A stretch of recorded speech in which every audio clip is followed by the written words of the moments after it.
मेरी माँ ने मुझे एक तस्वीर दिखाई जो एक लड़की की थी। अब तो तुम्हें शादी करनी ही होगी, बहुत ही अच्छी लड़की है। नहीं माँ, अभी नहीं, वो सब कुछ नहीं, तुझे शादी करनी होगी।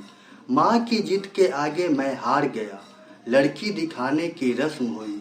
सुगंधा को जब मैंने पहली बार देखा, एक नज़र में ही वह मुझे पसंद आ गई थी। ना उसने मुझसे कुछ पूछा और ना मैंने ही। जल्द ही हम दोनों की शादी हो गई। सुहाग रात की पहली रात मैं उसके कमरे में गया तो वह घूंघट डाले बैठी मेरा इंतजार कर रही थी। मैंने उसका घूंघट उठाया तो उसके आंखों में आंसू थे। वह झट उठी और कमरे का दरवाजा बंद कर मेरे पास आकर बोली, मनोज, मेरी शादी जबरदस्ती कराई गई है। मैं अमन से बहुत प्यार करती हूँ। अगर तुमने मुझे हाथ लगाने की कोशिश की तो मैं अपनी जान दे दूंगी। उसने अपने पास से खंजर निकालते हुए कहा। मैं एकदम शॉक्ड रह गया। यह सब क्या हो रहा है? सुगंधा ने बेशर्मी की हद पार करते हुए कहा, अगर तुम चाहते हो कोई हंगामा खड़ा ना हो तो बस कुछ दिनों का वक्त मुझे दो। मैं खुद इस घर को छोड़ चली जाऊंगी। मनोज की समझ में कुछ नहीं आ रहा था। एक ही पल में उसके सारे अरमान बिखर गए थे।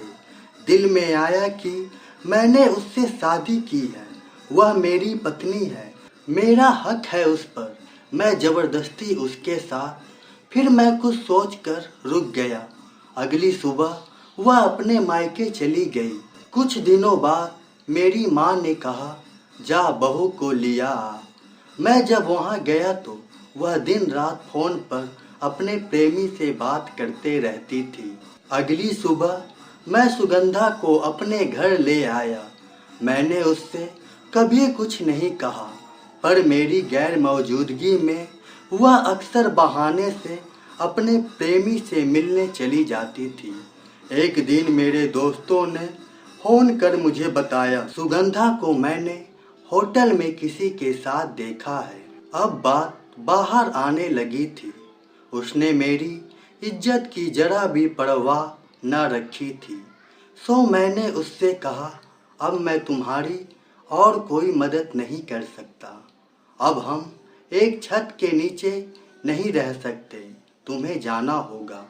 मैं उसे उसके घर छोड़ आया था।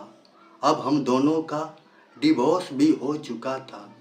एक दिन सुगंधा मेरे घर आई और मेरे पैरों में गिरकर कहने लगी, मैंने अमन से शादी करने का दबाव डाला तो वह मुझसे कहने लगा, जो औरत अपने पति की ना हो सकी मेरी क्या होगी, और मुझे वह छोड़ चला गया।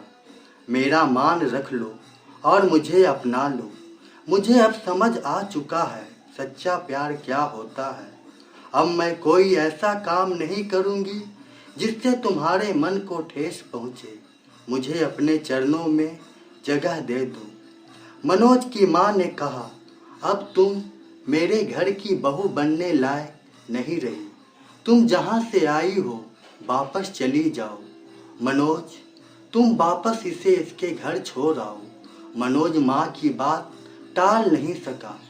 रास्ते में उस लड़की ने मनोज से कहा, मैं तो एक बेगैरत औरत हूँ, पर तुम तो एक नेक दिल इंसान थे। मैं अब कहीं की न रही।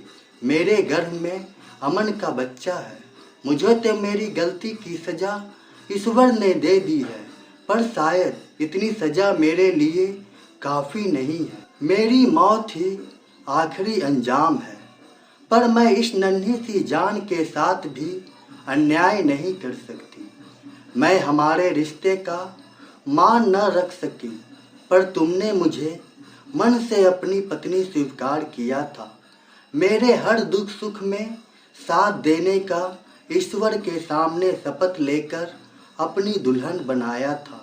इतना कह वह गाड़ी रुकवा देती है और कहती है, अब मेरे लिए मायके के भी दरवाजे बंद हैं, मुझे यहीं उतरना है। मनोज गाड़ी घुमाकर वापस आने लगता है, तभी सुगंधा की बातें उसके कानों में गूंजती हैं। वह फिर वापस आता है, पर सुगंधा कहीं नजर नहीं आती है। मोबाइल भी स्विच ऑफ मिलता है। काफी देर ढूंढने के बाद वह सड़क किनारे एक बेंच पर बैठी दिखती है। मनोज उसे कहता है, चलो घर, और सुगंधा रोते हुए उसके गले लग जाती है।